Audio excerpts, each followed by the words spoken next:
So welcome back to New Day. You're live on TV3 with me, Bridget Otu. It's a full house. I have three gentlemen here with me. I'll start from my extreme right. Kwabena Bonfe, he's a director of elections and spokesperson for the CPP Youth. A very good morning to you and welcome to New Day. Good morning. And actually, I'm glad to host you, the first one. Good morning, but I would prefer that you say former, because upon our Congress, all appointments got resolved. Yes, absolutely, absolutely. All right. So welcome and thank you very much. Also, next to him is a former spokesperson for Nana Akufo-Addo, a member of the New Patriotic Party. Abu Jinapo. Abu, good morning and thank you very much for joining us. And my left here is Abraham Amaleba. He's also a member of the National Democratic Congress, member of their legal team, and is also an aspiring candidate, Bolga Central. So ultimately, you want to be a member of Parliament. Yeah, spot on. That is so. I just returned from the constituency and it looks good. I want to thank all those who came out during my stay there, that I shall be back. How's the campaign going? The people are yearning for a change. The people there think that they need a new face. They think that they need somebody whose voice is being heard and can project their difficulties. So we are on course. I have done a number of visits to some police stations, and I want to thank all of them for coming out. All right, I think. All right, thank you very much. We'll go straight to the newspapers now. I'll start with the biggest selling newspaper in Ghana, the Daily Graphic, and it has captured on its front page. The big story on their front page is actually the police car dealers in big fights, and that actually has to do with the DV and DP plates. Remember, about a week or two ago, the Ghana Police Service embarked on an operation to rid the streets of the DV and DP plates. The concern was the abuse of it, and quite a number of vehicles were impounded, and we're even getting information that they will be resuming that and will continue doing that till the end of the year. Also on the front page is the appointment of the Director General of Operations, COP John Kudalo, as the acting IGP. He takes over from Mohammed Al Hassan, whose tenure was actually renewed 2 years.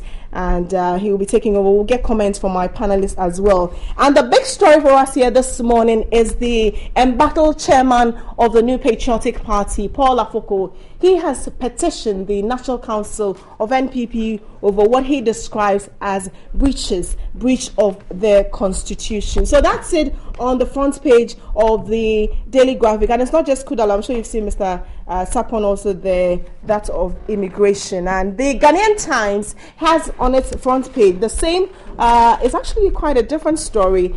NPP, but the issue that happened at Asawase, and it says that NPP constituency chairman arrested, others arrested over killing at Asawase, and it has the Ashanti Regional Police Commander, DCOP Kofi Boachi, on its front page. And now, minority threatens minister, and it has to do with the, I believe, district assembly election and the like. Anas at war with Martin Amidu is a topic we'll be discussing this morning.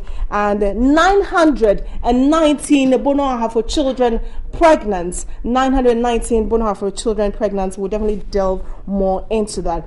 Now, on the front page of the B&FT, it has a big story on deregulation, and the Vice President has spoken. It's saying that price hikes could test deregulation. Currently, we understand the downward trend is actually giving positive vibes to it. But what happens when the prices begin to shoot up? How will Ghanaians take that? We'll definitely get into that story as well. On the front page of the Finder newspaper, it says a power barge to drink 9 million, drinking quotes. It says power barge to drink $9 million oil. And it has the picture. It has also the story of COP John Kudalo as well. Now, the Daily Guide newspaper focused more on the NPP chairman who have been arrested. And it says NPP chairman arrested over murder. Also Kudalo and Amidu there as well. The National Forum has a story, says, revealed, and it talks about the June 4 murderers and needless. Says that June 4 actually, it's talking about the June 4 murders were needless, and this 31st December useless and drawback. It's actually talking about the June 4 revolution and the like. Okay, and the Financial Post says 2016 budget to curb spending. 2016 budgets to curb spending. And the other one I'm interested in says Feminine Achievement Awards held, and it has a picture of Gifty Auntie and her husband there.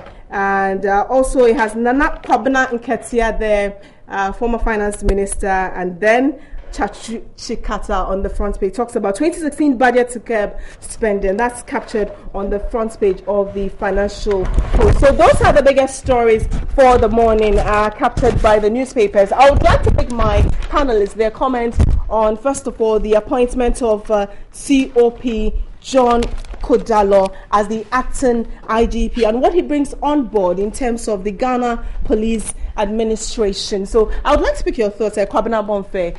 First of all, the news of COP John Kudalo becoming acting IGP. What is he bringing on board? What could change, potentially change, for the police administration? All right, let me say a very good morning to our cherished viewers and start with the appreciation of the fact that Commissioner Kudalo has been at the forefront of the police administration for quite some time now. And I think he's headed operations, and we've seen him lead a number of activities at the police front.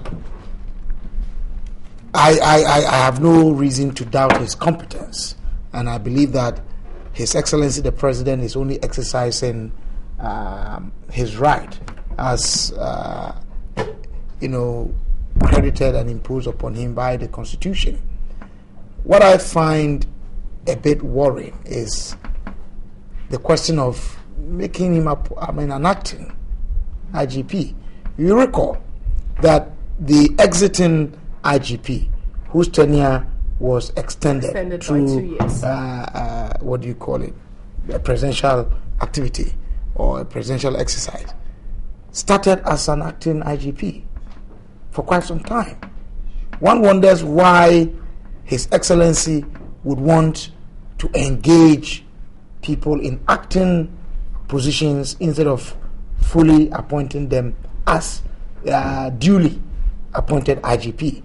I think that, well, His Excellency can explain that better, but I would have wished and preferred that he would be appointed fully as the IGP. I mean, you think once the appointment is due, they should have it permanent. I mean, we have appointments in other sectors that, I mean, when people are appointed, they act.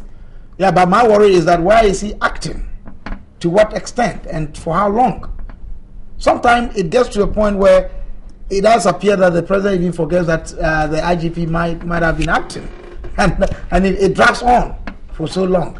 If the person is due, competent enough, and there are no doubts as to the person's performance, why keep the person acting? That's what I'm raising. Right. And I would have preferred that he will be fully appointed as the IGP instead of in an acting sense. Okay. And the trouble there also is that, you see, when you are not in full grasp of the position and you are in acting sense, it's a bit shaky. How so? It's a bit shaky because, well, it will be as though you want them to satisfy the appointor or the appointing authority. But what satisfaction? What satisfaction? To get confirmation, okay, as, I mean, fully firmed up IGP. And I think that becomes patronizing instead of doing the job as is required of the IGP. All right.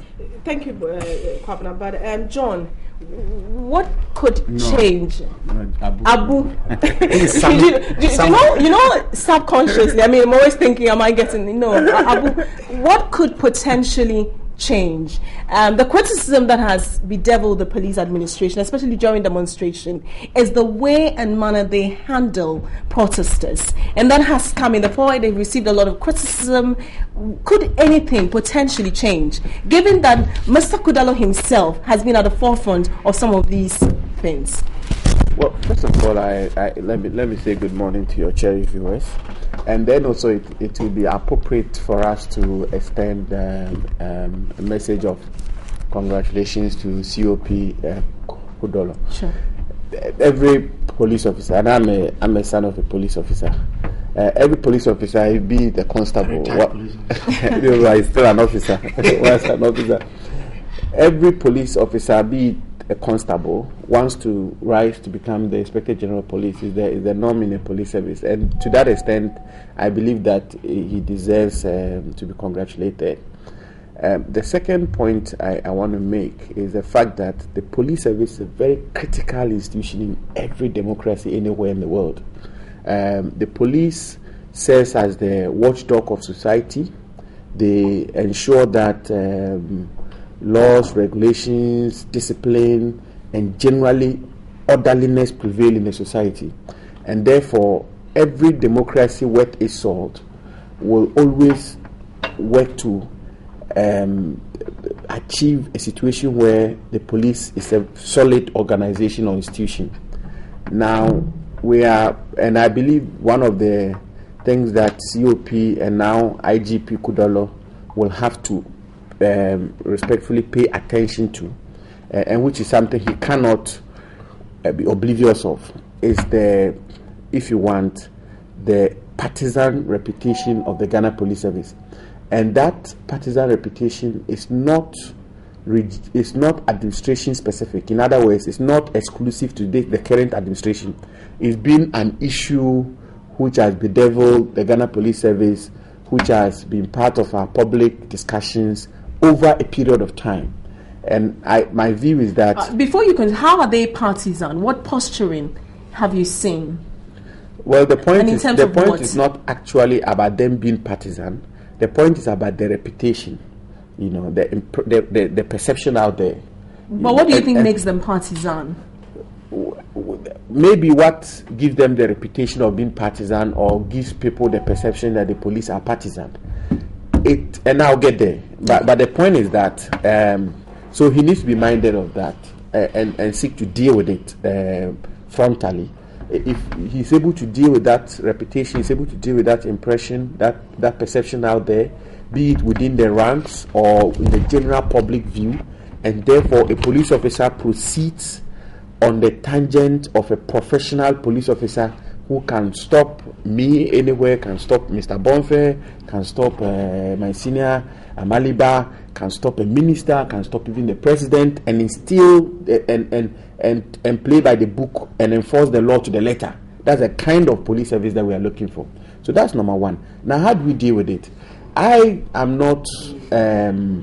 I won't behave as an ostrich and bury my head in the sand and pretend as if the processes which lead to the appointment of an Inspector General of Police and his general conditions of service are not intrinsically linked to the way and manner they discharge their duties as the head of the Ghana Police Service.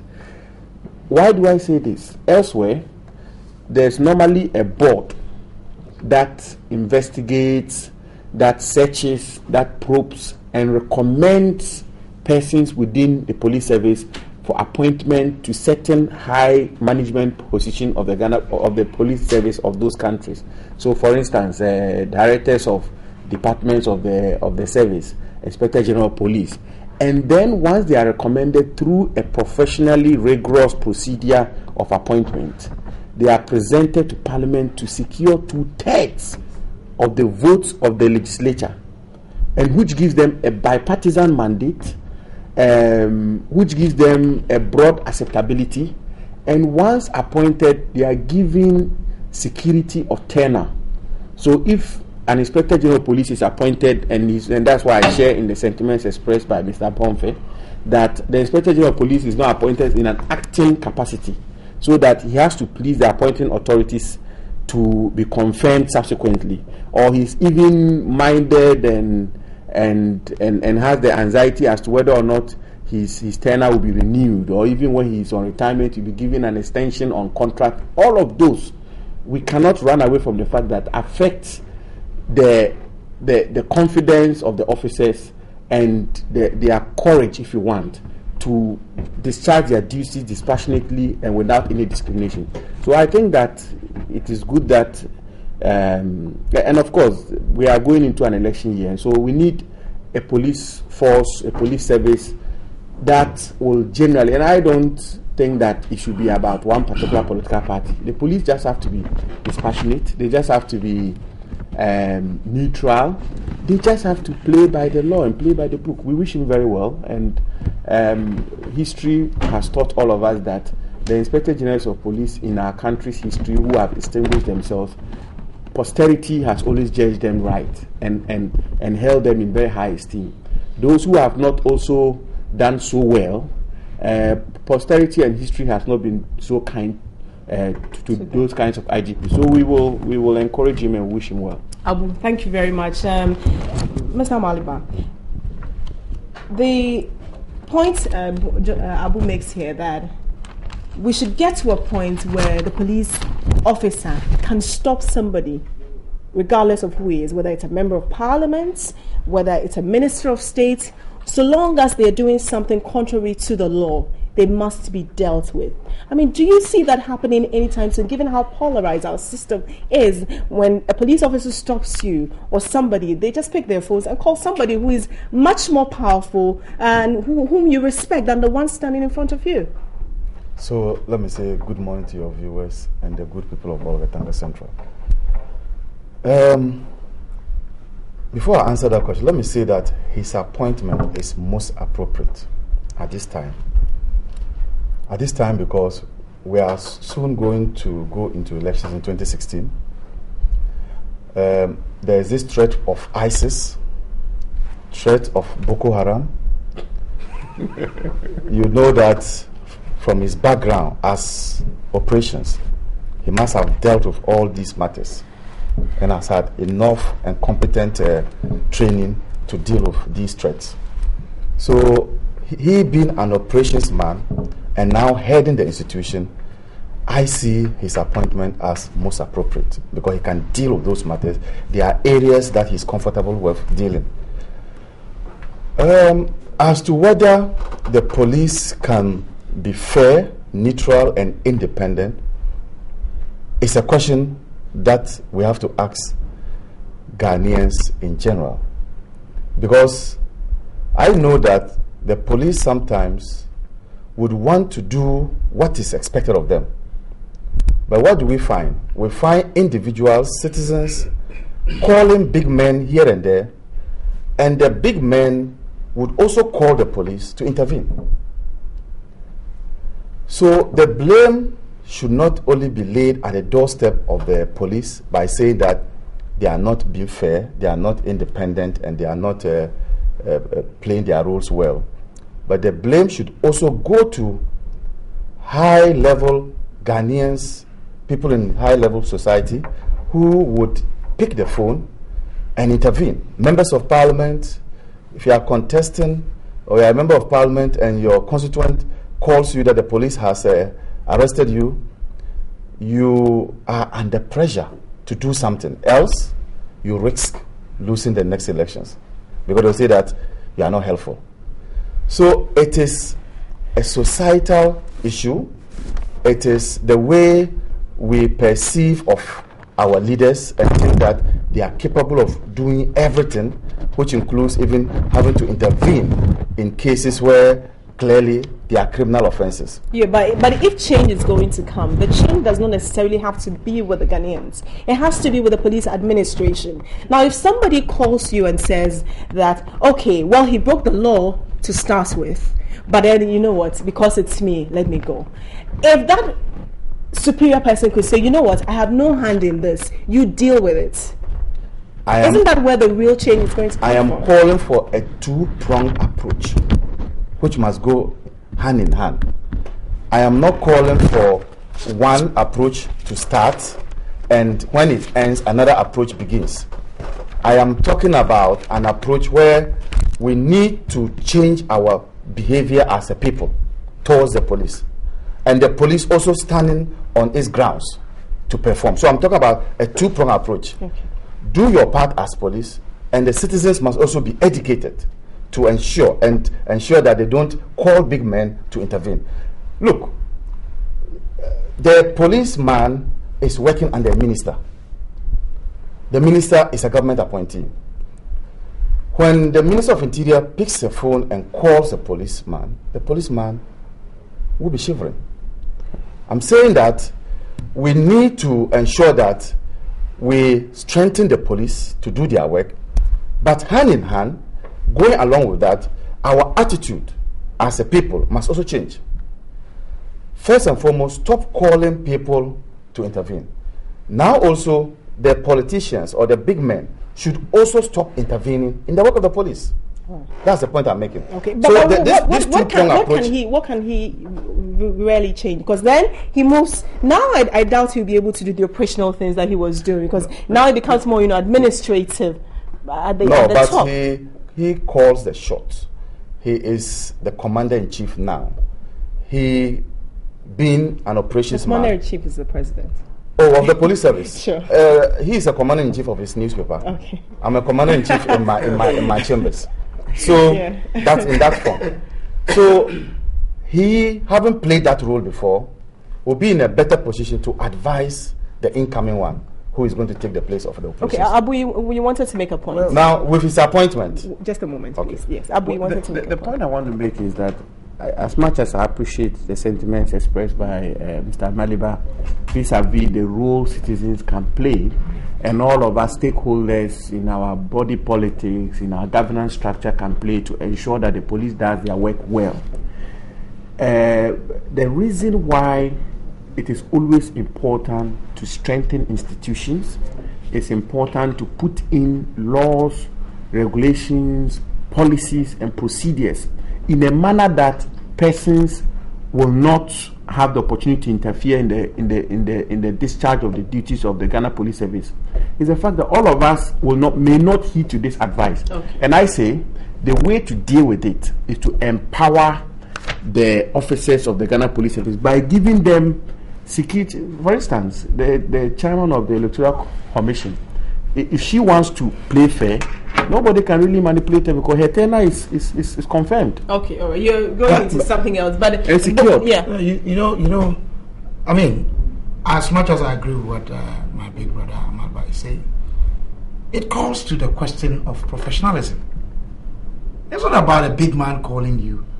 I know policemen who have refused. We had the Niyama Ashite case with the. I know of policemen, even constables, who have stuck to their grounds on the basis of professional performance, regardless who is calling them, and prevailed.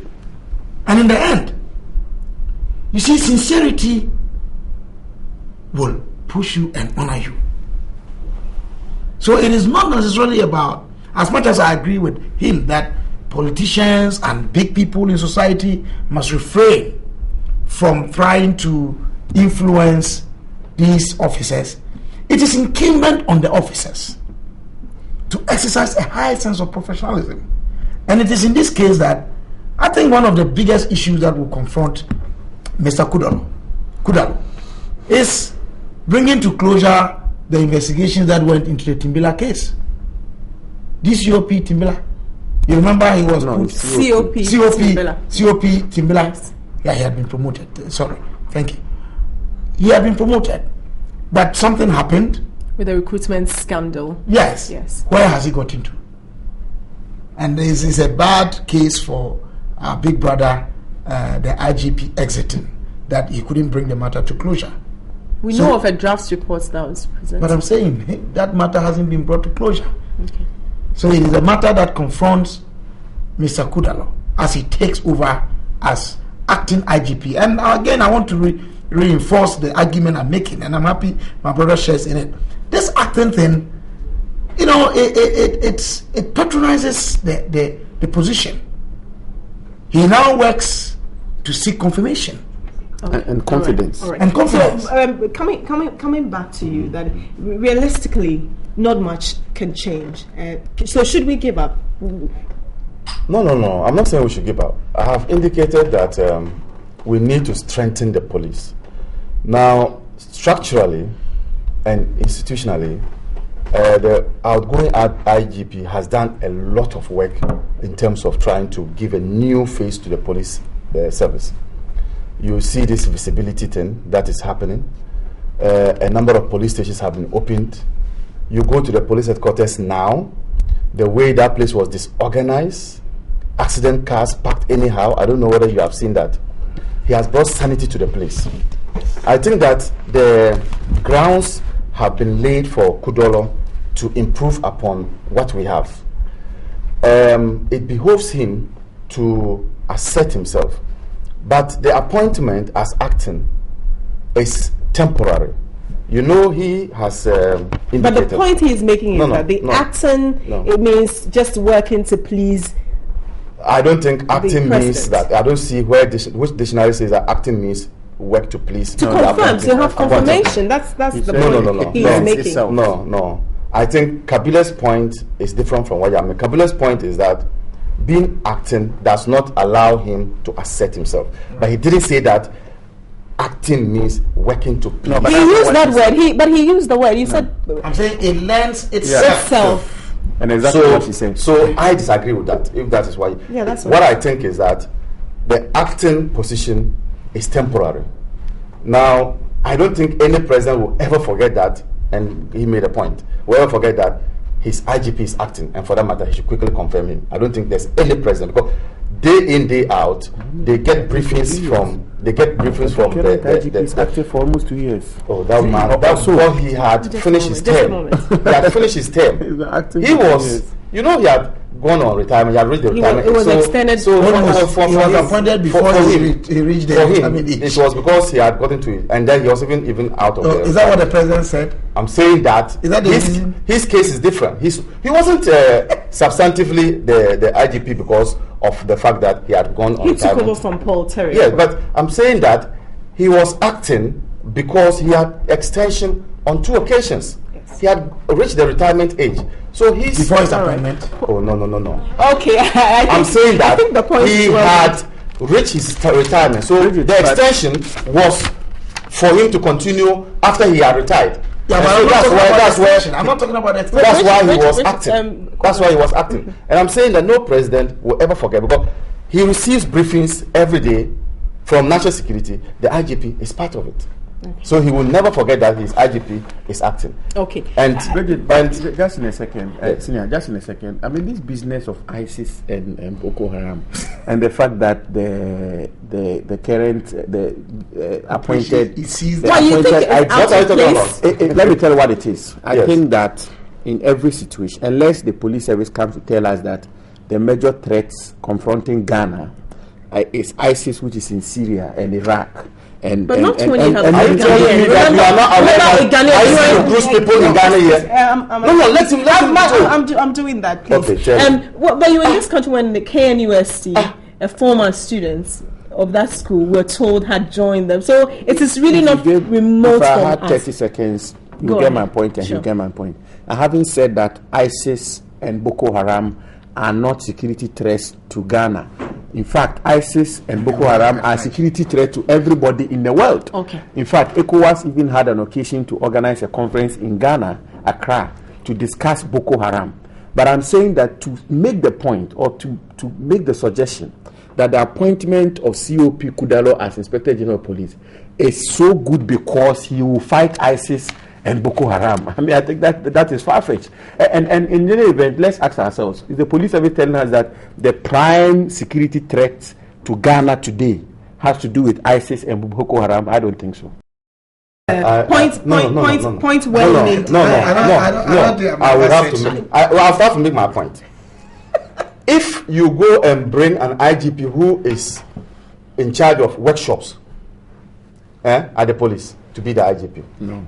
And then you bring was Alassane brought from? No, everybody can be. Let me make my point. Kobna, just a moment. This is what I said. I'm saying that his appointment is most appropriate because you get the point.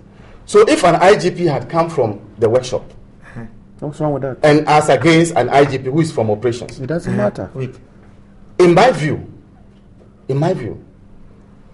I think that placing the two side by side, this person who is from operations has a better understanding of issues relating to this Boko Haram things, ISIS things, than somebody from the workshop. They don't work like that. You get the point. So I'm saying that his appointment thank you very much. Let me move on. Because is an institution. I'm moving on to another topic. Let me give you an example. I said that when the EC commissioner was elected, the chairman, I said that bringing his law background would help him. into the position. All right, you're not listening to me. We're moving on to the Afoko background. It's not appropriate. All right, thank you very much. That's my view. Afoko petitions the National Council of the NPP, and that story is actually on page 20 of the Daily Graphic. He will deal with you. That's just that story is found on the page 20 of the Daily Graphic, and I'll just read the first paragraph of the story, and it says that the embattled national chairman of the New Patriotic Party, Mr. Paul Afoko, has petitioned the National Council of the party against constitutional breaches, and I'll just read a part of it. It says, stating the grounds of the petition, the source said that the National Disciplinary Committee receipt of the petition or grievances in writing from the National Council of Elders directly without giving the said petition of grievances first to the NC, that's the National Council, was in violation of the Article 43D and 45A of the NPP Constitution. I want to start off with from Abu. You're a party member.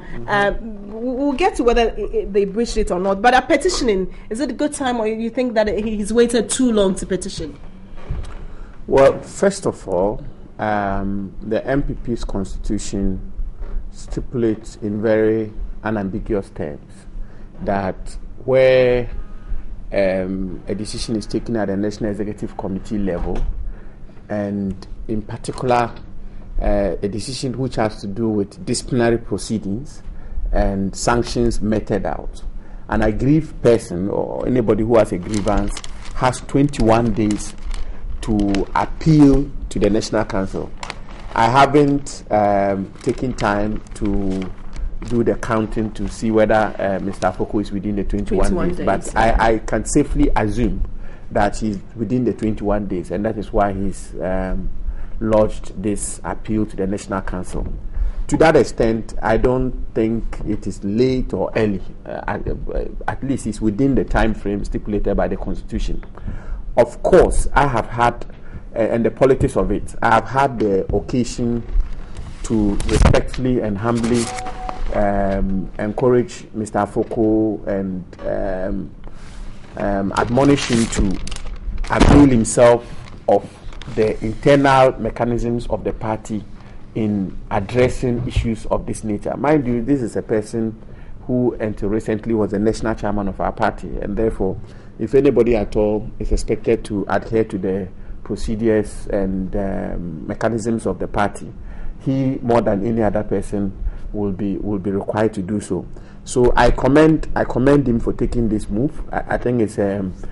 But he didn't agree to the suspension. He doesn't have to agree. He appeared at the Electoral Commission Stakeholders Forum on the voters register as the chairman of your party, with your members of your party, including your general secretary. You have to contextualize the issue.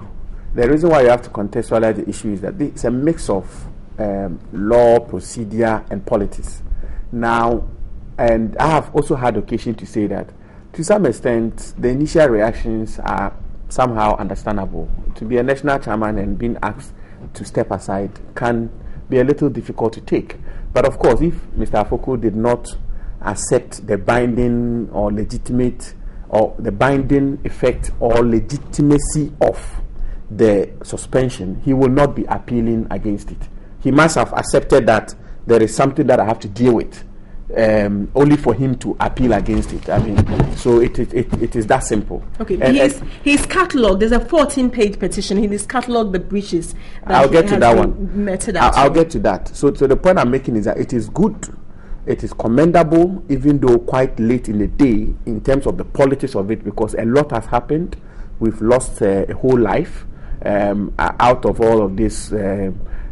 Disputes and wranglings, which in my view is quite needless, and so to that extent it is. But good. One would say this whole thing started with actually losing the life of the Upper East regional chair. All of those are antecedents to this situation we find ourselves in, but we could mitigate it. That's the point I'm making. Okay. So if for instance this move had been taken a bit earlier, perhaps all of these things that have ensued, which are undesirable, which have tarnish the image of the party, and which are palpably condemnable, may end up not happening. Now, the point I'm making is that, listen, look, the party's procedures are quite straight. The disciplinary committee is the body that is charged with investigating allegations of misconduct, is the body that is charged with the authority to make recommendations for sanctioning national officers when it comes to the National Disciplinary Committee. When that is done, the party at Congress is the highest decision-making body of the party. After Congress, the next highest decision-making body of the party is the National Council. After the National Council, the next highest decision-making body is the National Executive Committee. Then you come to the Steering Committee. Now, the Steering Committee is the organ that deals with the day-to-day running of the party, if you want, the minute-by-minute running of the party.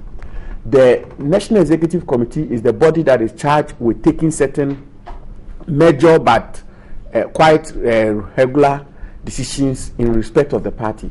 The procedure was followed up to the National Executive Committee. The National Executive Committee adopted and affirmed the recommendations of the Disciplinary Committee in respect of Mr. Afoko and suspended him. Okay. So the National Council, it is important to make the point that the National Council is a larger body. The National Council, I think, is made up of almost about 50 or so people. And therefore, you have many persons at the National Council who will bring different perspectives to bear on this matter. A lot more deliberations will happen. And we can all have to be patient and wait for the outcome of the deliberations of the National Council in respect of this matter. Right. As to the propriety or otherwise of the procedure which was followed, of the merits or demerits of the decision, I don't want to get into that for now. Okay. I think what is important is that we all adhere to due process as a party, and myself, and I encourage every party member to follow suit, to respect the constitution of our party, respect the organs of our party, respect authority of our party, and make sure that we follow through the laid down procedures of our party. That is the way to go. Okay. Kwabena, finally, Mr. Paul Afoko has petitioned the National Council of the NPP. What does that say about his posturing? Is it a man who is looking at to say, do you know what? I think it's about time. Well, I don't know. Is it a pressure? Is he caving in? I don't know the thinking of Mr. Paul Afoko, and I don't know, and I don't want to, if you like, play into his thinking. Sure. But I think that the NPP person has spoken about the issues sitting from outside. I think that really what we hear is about huge noise about something that could have been dealt with in a much easier way than the entire party has allowed to drag on. Sami makes the point that Paul is late in the day. But I would not necessarily. That's not what I said. But you said that even though it's late in the day, I said to the extent that he's within the 21 days. Yes, I can't say it is late. But the politics of it, I would have wished it yes, would have been desirable. Absolutely. If you had come, if you had, so the point is that you made a point, because a lot has happened. Sure, in the process. sure. But I want to believe that the death of Adam, the Upper East regional chairman, preceded this question of suspending him. It didn't follow Afoko's suspension. And so I was finding it difficult to connect what it has to do with the recent murder issue which followed Afoko's suspension and the agitations. But I'm saying that the question of it having dragged on cannot be laid at the doorstep of just Mr. Afoko, the entire party. Because you see, the NPP is a public institution, and we know of precedents regarding chairmen appearing before disciplinary committees. Jake Obechevilamte appeared before their disciplinary committee. Harun Eseku appeared before their disciplinary committee as existing chairman. What were the processes that they followed to do that? Really? Is that yes? I'm not aware of that. Oh, well, but you go on. But these are facts. I'm not aware of that. And Harun Eseku was not even allowed to perform his functions as chairman at the then Congress that the NPP was holding. Because he was suspended. That's the point I'm making. I'm saying you have an opportunity. You've already spoken. No, so the point I'm making is that are they following the same processes and procedure? But prior to that, Mr. Afoko himself had been criticized because he had been invited and didn't appear, even though in this petition he has stated that is what we are told. Yeah. Mr. Afoko's lawyers and himself have also told us that he did indeed, appear, but raise preliminary objections to, some process. For me, I think that the MPP is, as a party collective, is allowing this issue to drag on for too long. And as an opposition party, they should not place themselves, if you like, as a buffer between the Ghanaians who are seeking and demanding accountability of the government and the government of the day. Okay. Because, we have issues to deal with. And it is sickening and sad that day in, day out, instead of confronting the issues of harsh economic conditions, growing insecurity, issues of power infrequency, issues that have to do with joblessness, issues that have to do with falling currency, issues that have to do with an economy that is running down. We are by the day confronted with discussing an opposition party who have no mandate from the people of Ghana. It's sickening. All right, I'll come to you, Ibrahim Maliba. Is it good news? Are we beginning to see an end? Kwabena makes the point, ends that we should probably be discussing issues, not about a party that is troubled. So is this good news that we'll finally see a closure to what is happening within the NPP? Rather unfortunately, it doesn't seem so, because each passing day you begin to see a new trend which is worrying in the MPP. One thought that with the demise of Chairman Adams in the Upper East region, they would have sat up and sort of come together and try to nip these matters in the bud. But you can attest to it that it has rather aggravated. So the struggle for the political control of the MPP still continues. Particularly, it is beginning to trickle down, because initially their arguments were that this is at the national level, it's only at the steering committee level. But it's beginning to trickle down to the constituencies. You are aware, 4 chairmen or so have been suspended. Off air, I was telling you how we are in an era of suspensions in the MPP. There's a joke somewhere that party members are voluntarily writing letters to be suspended from the NPP. So we are not seeing the end. From where I sit, I can't see the end now. It appears the cracks are deepening. You see, it boils down to 2 words: leadership failure in the MPP. Just 2 words. If you have a leader who says, you are either with me or you are against me. But this is a party that upholds democracy. So much as they are troubled, much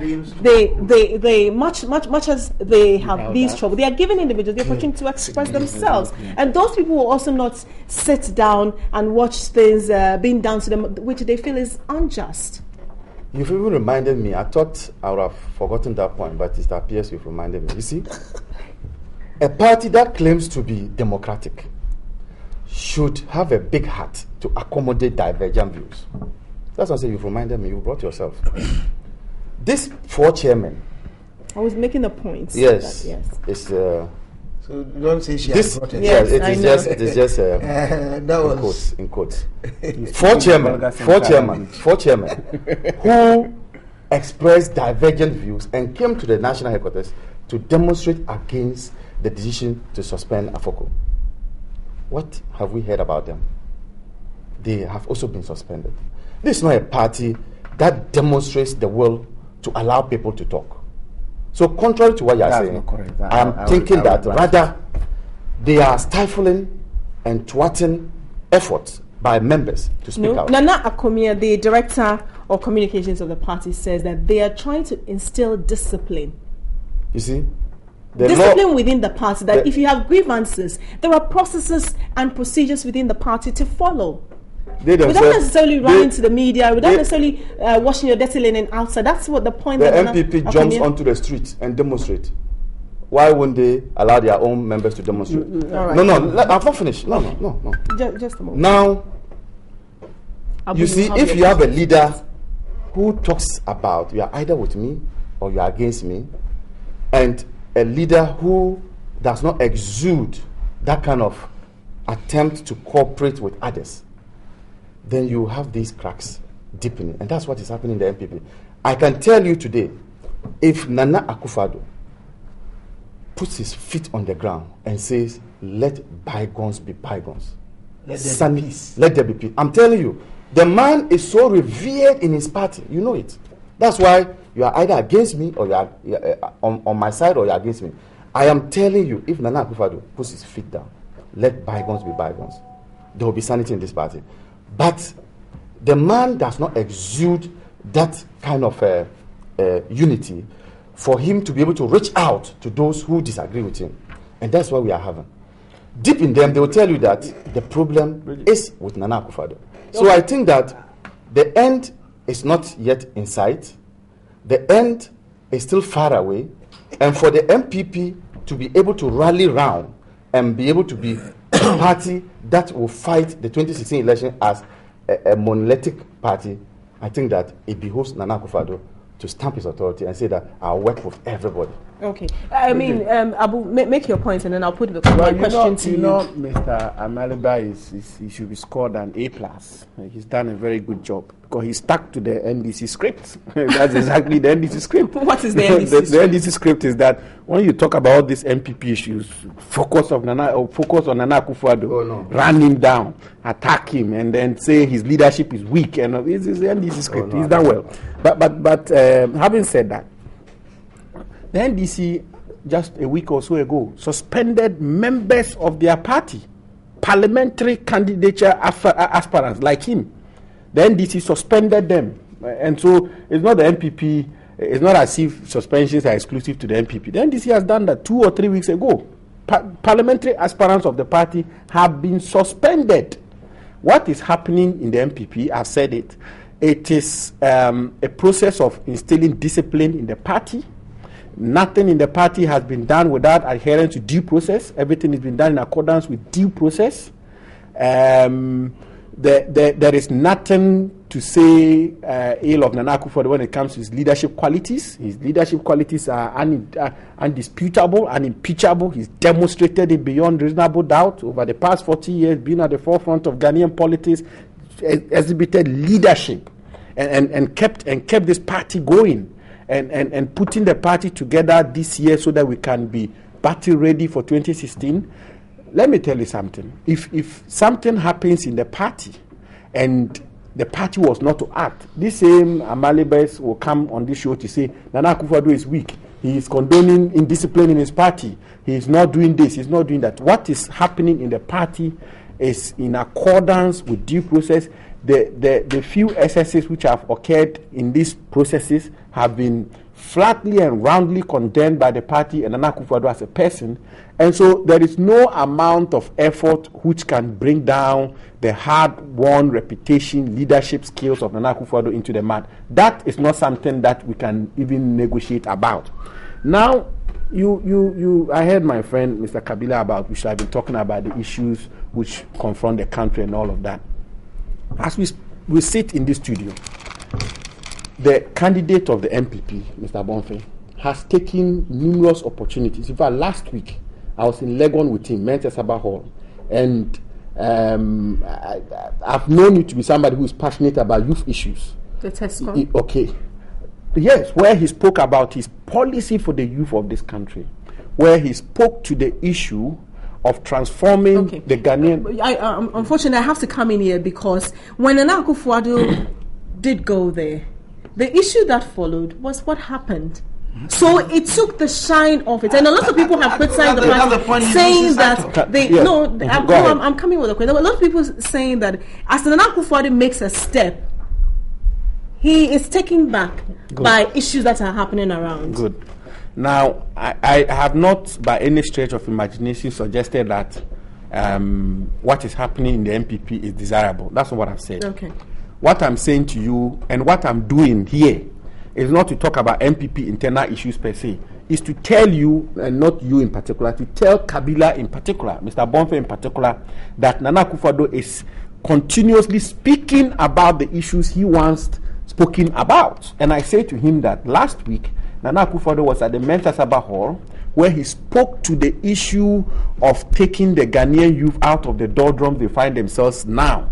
And he talked about how he would transform, if given the opportunity, God willing, the Ghanaian economy and make it a diversified economy, transform it from a God-given type of economy to a modern economy which creates jobs and which will ensure that when Ghanaian students leave universities, they find. And he gave an example of having traveled to Virginia and met a Ghanaian student. See, you are telling us what Nana Akufo-Addo said on a platform.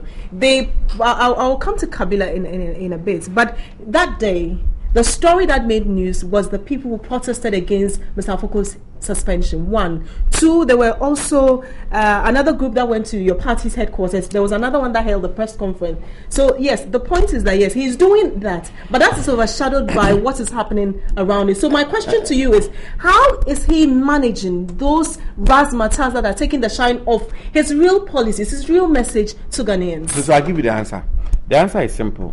Now, Nana Akufo-Addo has been doing everything humanly possible within the circumstances he finds. So the constraining, challenging circumstances he finds himself in. And mind you, and this is something Kabila or Mr. Amaliba will not dispute, because they are students of Ghanaian politics. A leader of a political party in opposition, your powers are limited.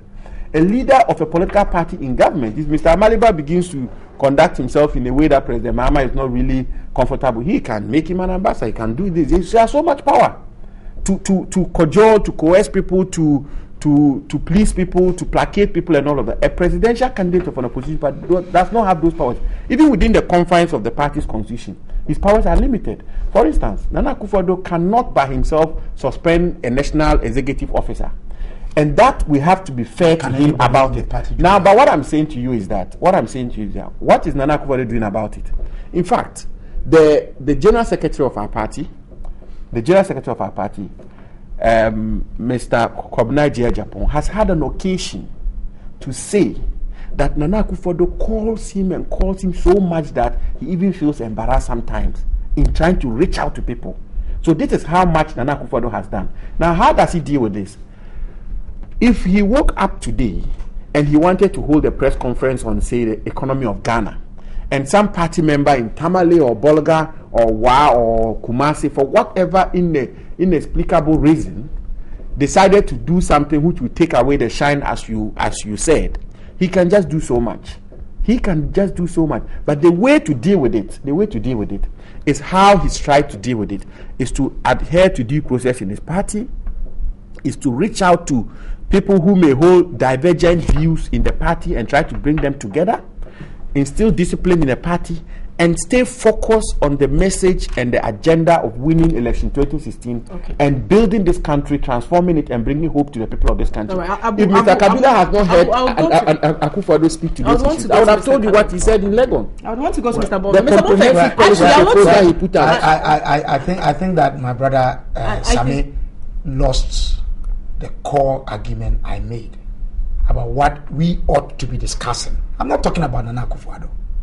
I'm not talking about what Nana Akufo-Addo should be saying. Talk about what your party. I'm talking about what, as a panel here, we should be focusing on. But we haven't compelled you to speak about it. Please.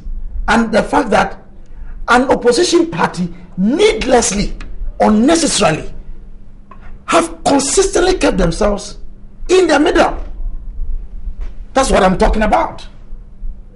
Unless the man is please, a member of the CPP. I sat down here quietly. You go ahead. You have not had any bad press to discuss of the CPP. Go ahead. But you have been in the news all this while. But you see, please. My brother makes a point about discipline.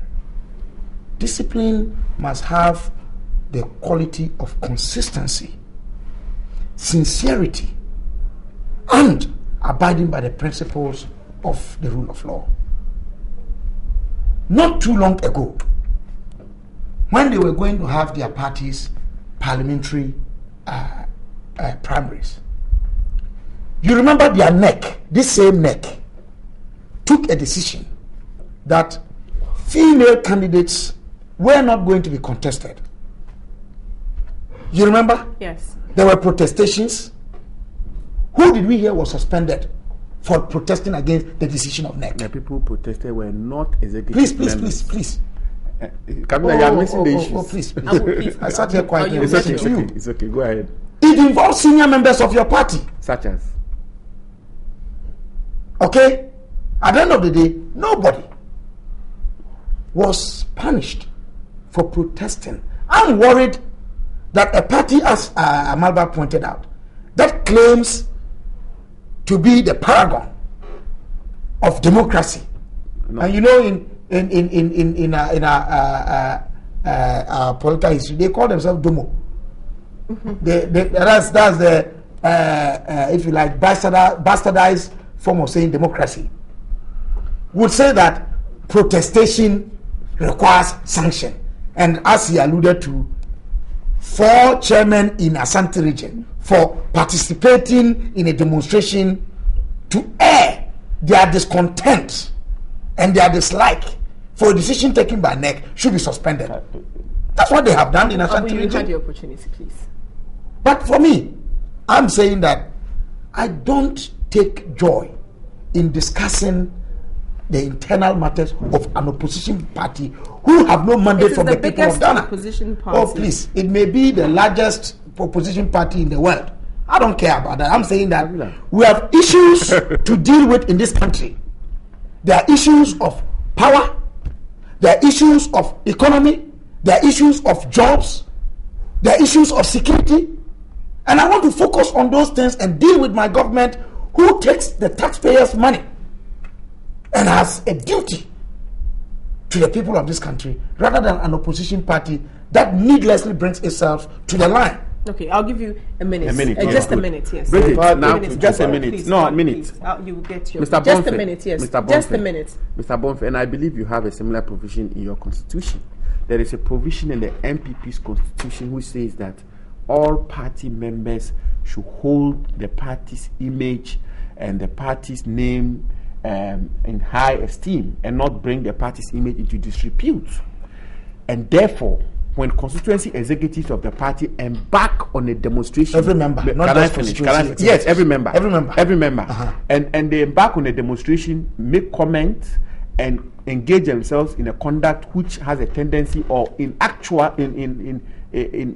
sense, brings the image of the party into disrepute. How? It is incumbent on the leadership of the party to act. And mind you, the constituency executive protestation brings the party's image into disrepute. I'm saying to you that there are laid down channels of addressing grievances in the party. I have asked you that. What did you do when the people demonstrated against your question on the women? I'm about to answer on the women. What did you do? Did you suspend anybody? I'm about to answer you. Hold on. Do. And what I'm saying to you is that the action taken by the Regional Executive Council of the MPP in Ashanti region is not to suspend the constituency chairman from the party. They've been suspended as chairpersons of their party pending investigation. The people who demonstrated at the time when the policy was announced in relation to the women were not executive members of the party. They were members of your party. They were members of your party. The 1 minute is up. And these constituency executives. But they were members of your party. I didn't know you were keeping but they were members of your party. Can I finish? Kabila, can I finish? And these constituency executives have not been suspended from the party. They've been suspended as executive. And then finally, Kabila makes the point that MPP claims to be forebearers of the democracy, to be the lead champions of democracy. It is not about MPP claiming. In all humility and modesty, the MPP is the torchbearers the forebearers of democracy in Ghana. So that debate. So are you saying now you're ripping it apart? If we start that debate, hold on, we are not. We are not. You resisted reducing the voting age from 25 to 21 years. If we start that debate now, we will not finish. What are you talking about? I'm saying to you that the MPP, in all modesty and humility, is indeed and in fact the torchbearers of democracy in Ghana, both historically and contemporarily. Mr. Kabila should be I'm not about to examine your party, your CPP party, both historically and contemporarily.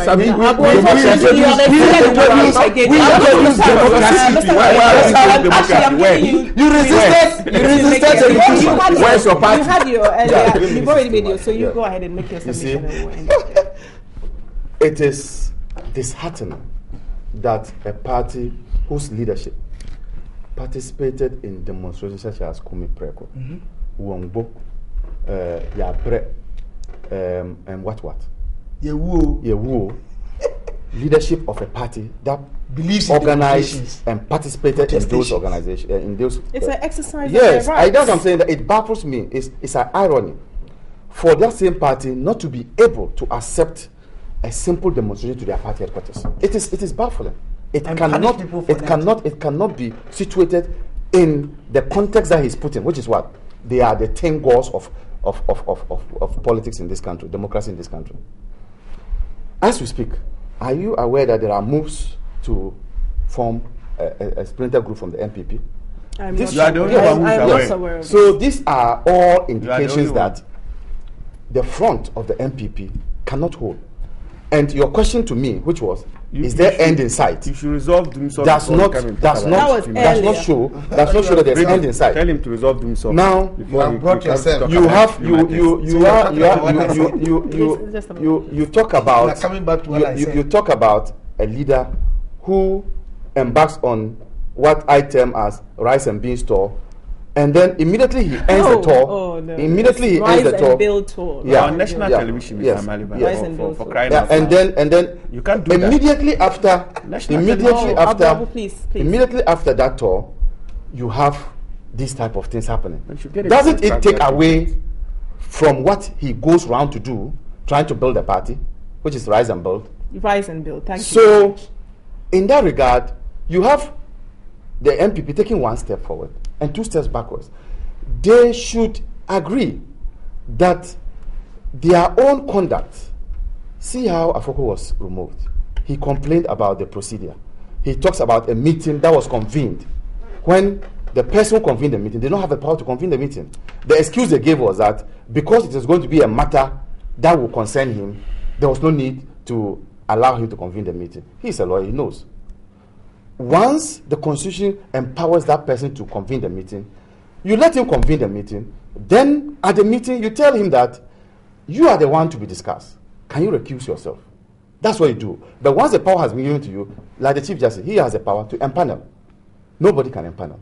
So you cannot take it away from her until I'm just learning this. Until I haven't learned it. the empanel. I haven't learned that. Oh, you don't know the Chief Justice empanels? I think Kabila even knows. No, not about the Chief Justice empaneling. The proposition you just made in relation to what ought to have happened. I said, I haven't learned that one. You've not learned that one. Yes. So the person who is the one to convene the meeting must be allowed to convene the meeting.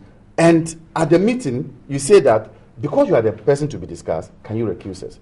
It is wrong for any other person to convene when, in fact, he's within the country. If the person that's one of the procedural flaws that has occurred. So if the person never convenes the meeting perpetually, I'm going to move to a story that made headlines yesterday and is still dominating newspapers this morning. It has to do with the former Attorney General's. I'll start with the Cabinet.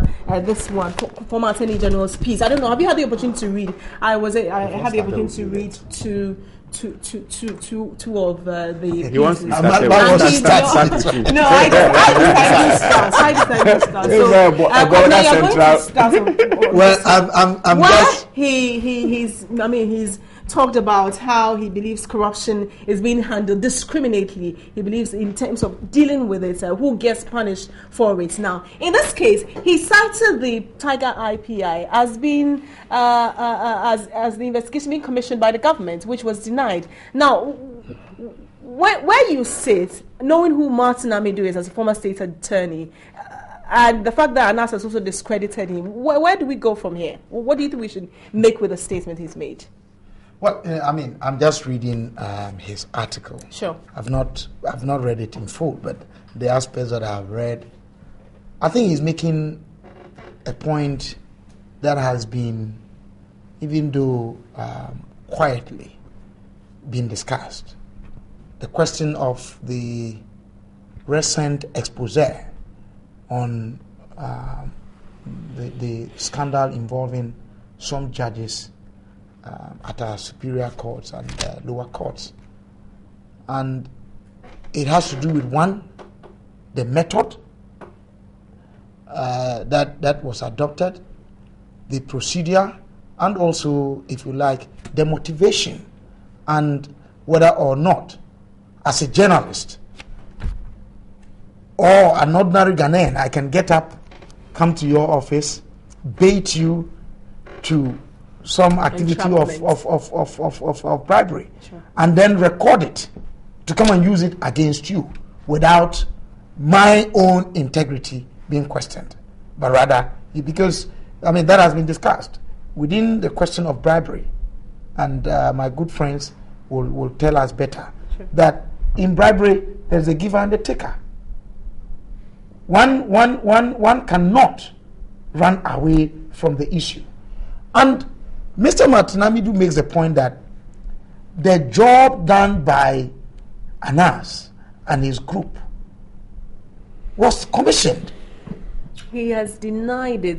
Kweku Bakun yesterday in a post also denied it, saying that previous ones they catalogued, they mentioned the SEFs, the Cocoa were commissioned. I'm saying that Martin Amidu is making that claim. Sure. And he's speaking so as a former Attorney General, yes, who claims that he is of that knowledge based on his office at the time and what discussions were held. It's being denied. Okay? Now, as we speak, Mr. Martin Amidu has not given us proof of what he's claiming for Tiger Eye, Anas, and our good friend Kweku Bakun, for that matter, to come and then respond to. So that is what I'm saying. But I think that, I mean, largely, there's that question of, and you know that one of the judges captured in the video or the tape, we are told, has gone off the hook. Asthma here. Has gone off the hook. There are judges who are contesting the issues that have been placed on them. Unfortunately, and that is the sad aspect we have in this country, when an issue erupts and we take it to the public gallery, we play to the emotions of people, such that when you take a position, you are even bastardized right from day one, before your point is heard. That's the sad aspect of the whole thing. And it is also as though judges have lost their right that is accorded every Ghanaian of defense when an allegation is made against them merely because they are judges. Okay, the point, I think that is not fair. All right. Okay, I'll come back to Mr. Amali, but the point Mr. Amidu makes is that there seems to be this attempt at, yes, already the allegations are against them, the expose has been done, and so we're putting the judiciary out there while we're covering the legislature. He alleges that the legislature, for instance, is aware that some investigations have been done and that is being protected at the presidency, and so that to him looks discriminatory. The reason why there's so much uproar against the tip in respect of the judges is because they are expected to exhibit a certain high moral standing in society. It would have been different if probably the video was about teachers or it was about nurses. But because the judges sitting where they sit are the protectors of our fundamental human rights, that's why there's so much public uproar against the conduct.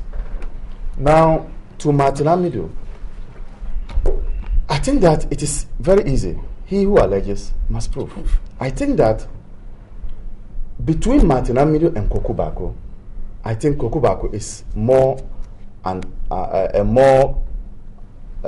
avowed critic of the NDC government than Martin Amidu. I'm not sure that Kwaku Baako would, announce works under Kwaku Baako. He has also commented on this. New Crusade. Yes.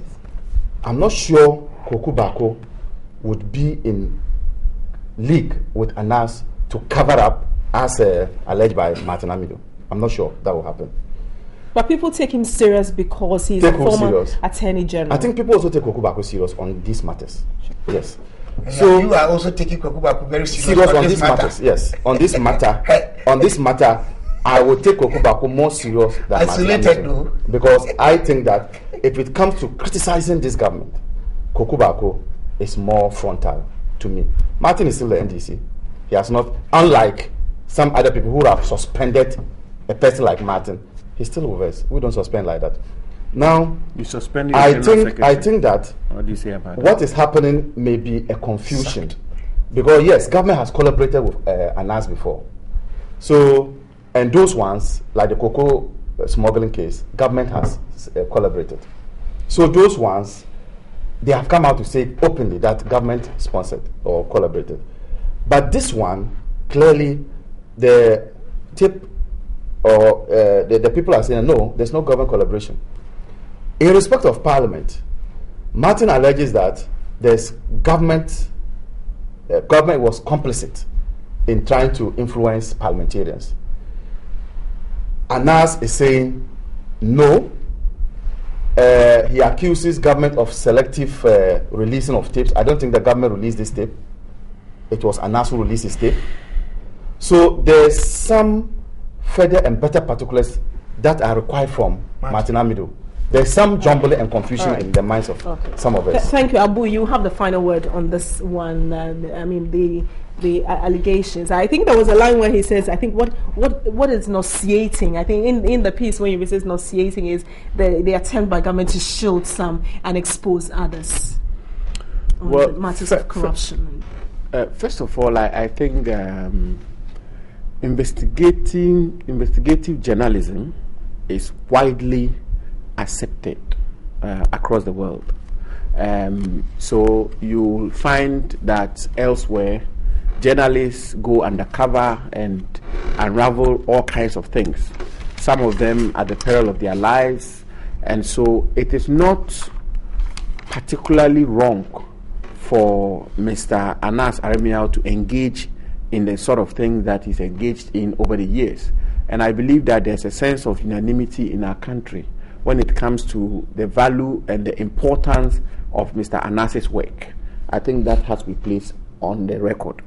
Now, the question as to the methods and the way he does it, that debate, I think the jury is still out there. I now will not want to contribute to that debate. Okay.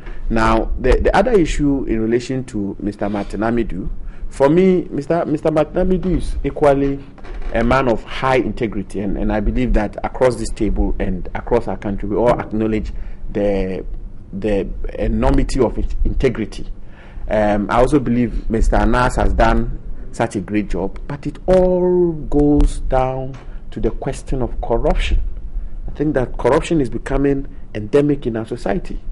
As much as I hold the view that there are distinguished men and women at the bench who have demonstrated integrity and have discharged their duties unblemishly across the spectrum of our society, be it in the executive, legislative, judiciary, and across all the facets of our society.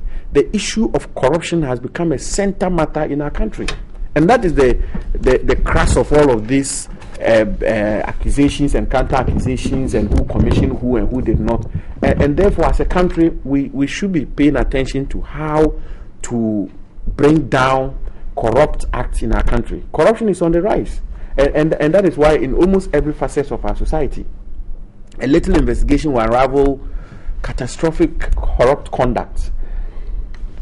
And I've had occasion to, for instance, say that the way to deal with corruption is to build institutions, is to put in place the requisite laws is to put in place the requisite policies. And I've also had occasion to ask the question that what Mr. Anas Aremia does, what stops the Ghana Police Service, the Criminal Investigations Department, the Serious Fraud of the Economic and Organized Crime, all the institutions and stakeholders we have in our governance structure from adopting those kinds of measures in dealing with corruption. Corruption is a problem. All right. Thank you very much, Abu Jinapo. On that note, we end our newspaper review for this morning. A very big thank you to you, Ibrahim Aliba, for always joining us here on New Day. And also thank you to Kwabena Bonfe of CPP. Thank you. Always a pleasure having you on the show. And good thank you to you as well, Welcome, Abu Jinapo, for joining us as well. You're watching New Day. We're live on TV. So